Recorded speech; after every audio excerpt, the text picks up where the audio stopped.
उत्तर प्रदेश में कल लास्ट 7वां चरण का चुनाव था और चुनाव संपन्न हो गया है। उसके बाद से एग्जिट पोल जो कि सभी एजेंसियों ने अपने अपने चैनलों के माध्यम से दिखाना शुरू कर दिया है। अगर देखा जाए तो एनडीए की सरकार बनती हुई दिख रही है।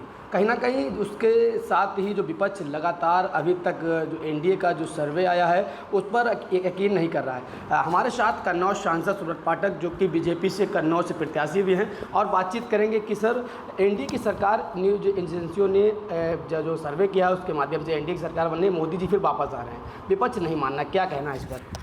नहीं, देखो, बहुत स्पष्ट है कि जो एग्ज़िट पोल आए हैं यही हम लोगों को साफ ज़मीन पे दिखाई पड़ रहा था।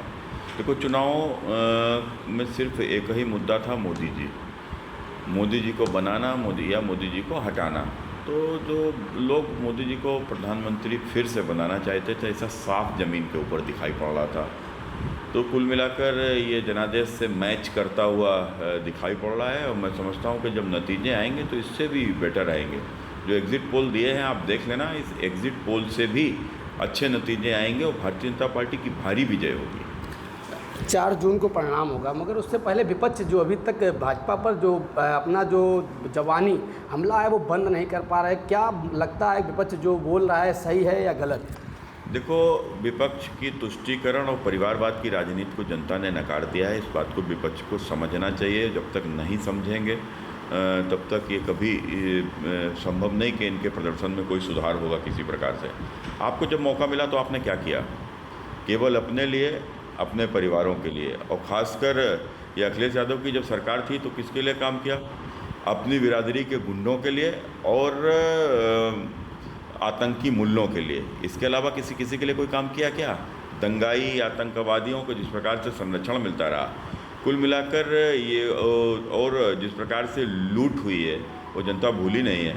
मोदी जी की सरकार जब आई तो मोदी जी की सरकार ने आज गरीब शोषित वंचितों के लिए काम किया है, आम आदमी के लिए काम किया है और उत्तर प्रदेश में आम आदमी के सशक्तिकरण के लिए काम किया है। तो वो साफ साफ दिखाई पड़ा है और जनता ने पुनः इस बार मोदी योगी की जोड़ी के ऊपर विश्वास किया है उत्तर प्रदेश में। और इसीलिए आप देखो कि देश भर के जो फैसला जो एक तरीके से जो आ रहा है वो निश्चित रूप से अभूतपूर्व है और ये बहुत बड़ी विजय भारतीय जनता पार्टी के प्रधानमंत्री श्री नरेंद्र मोदी जी के नेतृत्व में होने जा रही है। लगभग कितनी सीटों पर आप लोग भरोसा करते हैं, कितनी सीट हमारी आ सकती है? देखो, आप ये मान ही लो कि आप जब जो 400 पार का जो नारा जो मोदी जी ने भरे सदन में जो दिया था तो वो नारा देश की जनता की आकांक्षा थी।